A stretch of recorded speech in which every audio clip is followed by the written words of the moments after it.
हर खबर पर होगी आपकी पकड़। डाउनलोड कीजिए एबीपी लाइव ऐप।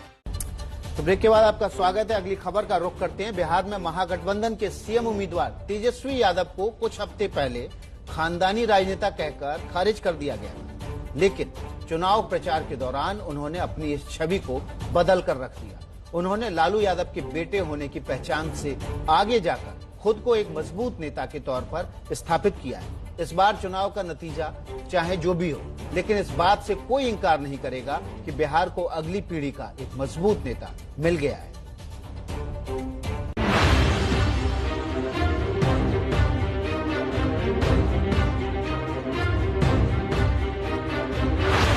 कितने नौजवान बेरोजगार हैं, हाथ उठा के जरा बताओ। 10 लाख नौजवान की सरकारी नौकरी। पहला मंत्रिमंडल के बैठक में देश के इतिहास में पहली बार एक साथ 10 लाख नौजवान की सरकारी नौकरी। चुपचाप लालटेन छाओ,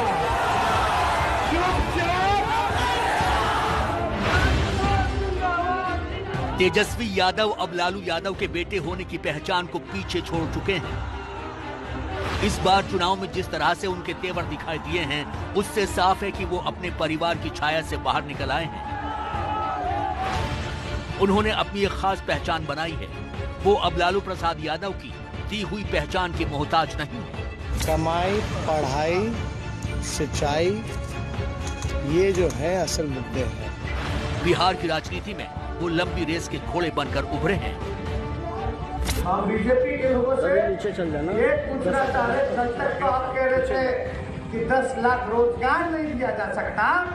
आज जब जनता आपको घेर रही है तो आज कह रहे थे 20 लाख रोजगार देंगे।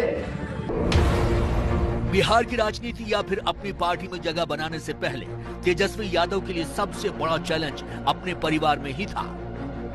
लालू यादव का उत्तराधिकारी कौन होगा, इसे लेकर सबसे पहली जंग परिवार के अंदर जीतनी थी।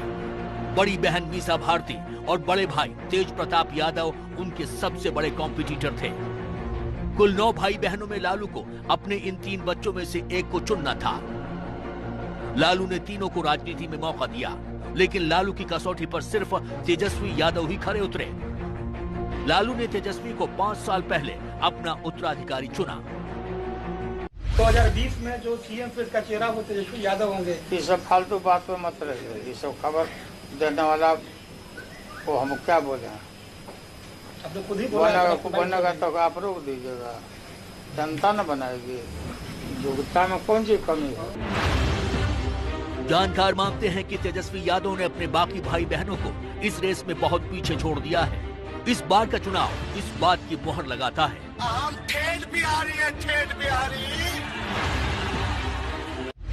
देखिए, निश्चित तौर पर विधानसभा में प्रतिपक्ष के नेता लालू प्रसाद यादव के पुत्र तेजस्वी प्रसाद यादव हैं, तो उसमें ऐसे में सवाल नहीं उठना चाहिए कि तेज प्रताप और मीसा भारती को पीछे छोड़ देंगे या आगे रहेंगे। वो सब कोई सवाल ही नहीं बनता है।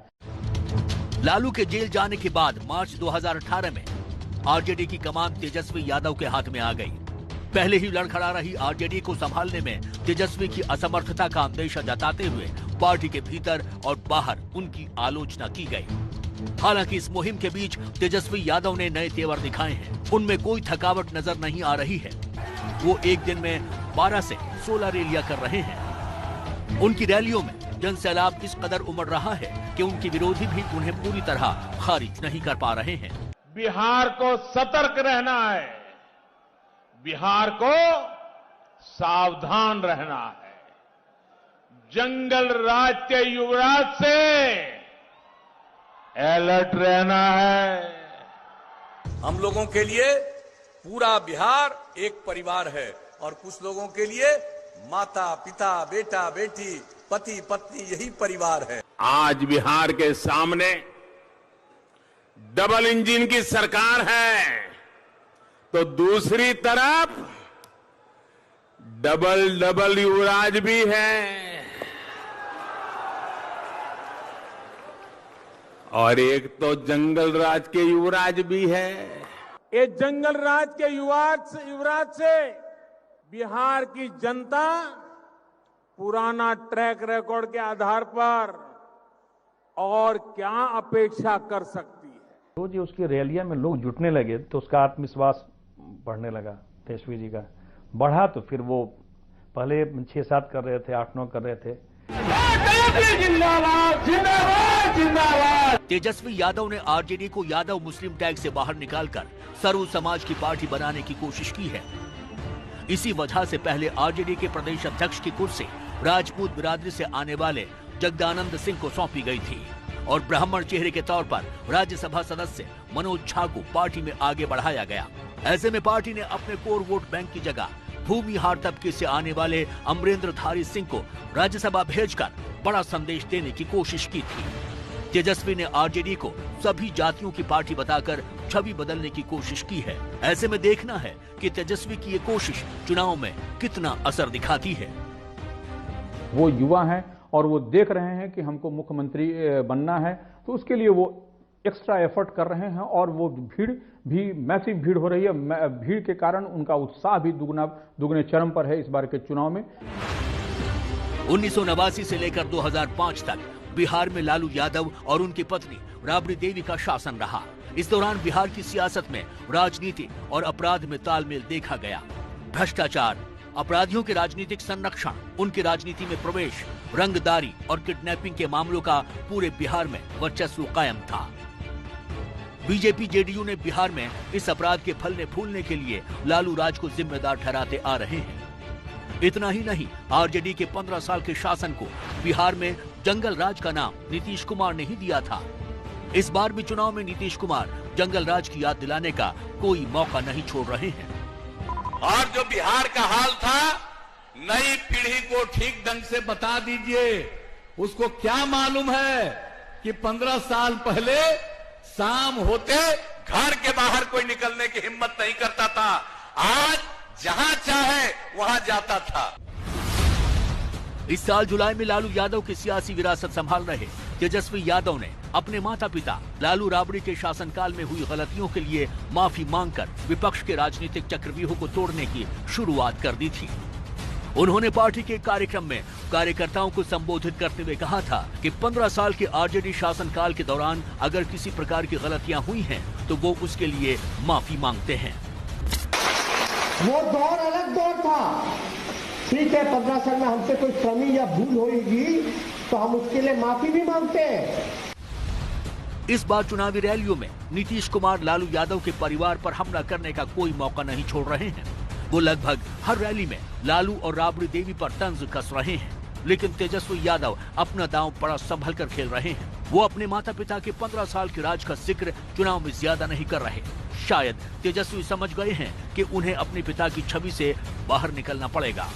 हम आपसे वादा करते हैं कि अगर हम मुख्यमंत्री बने, अगर मेरा पहला कलम अगर चलेगा, पहला अगर कैबिनेट मीटिंग में मंत्रिमंडल में हम पहला हस्ताक्षर अगर करेंगे, तो 10 लाख नौजवानों को रोजगार, सरकारी नौकरियां देने का काम करेंगे।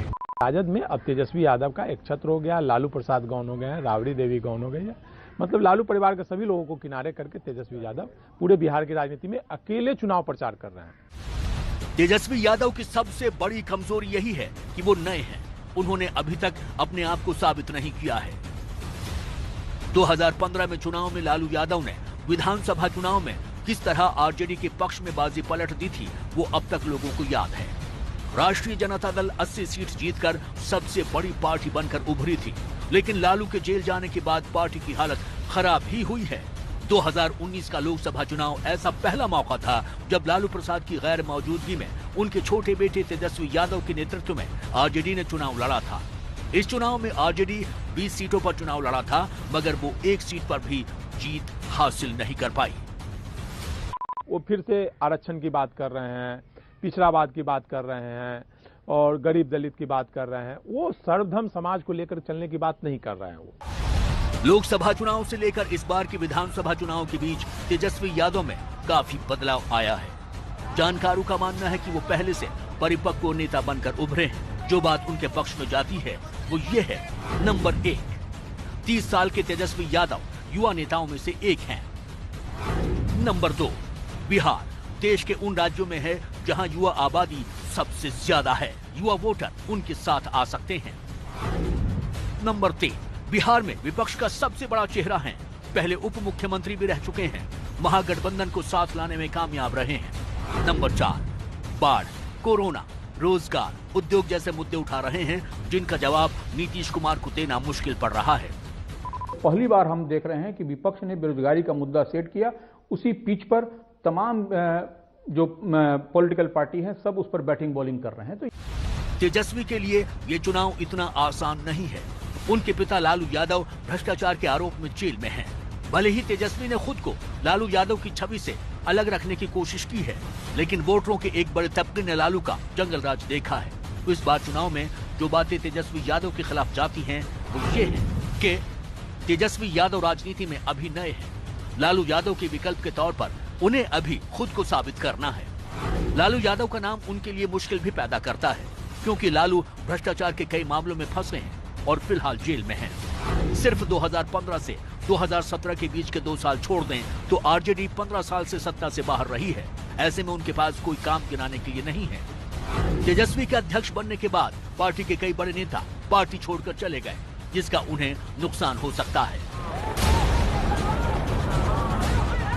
बिहार की जनता तेजस्वी यादव को नेता के तौर पर स्वीकार करती है या नहीं, इसका पता तो 10 नवंबर को ही चलेगा, जब नतीजे आएंगे।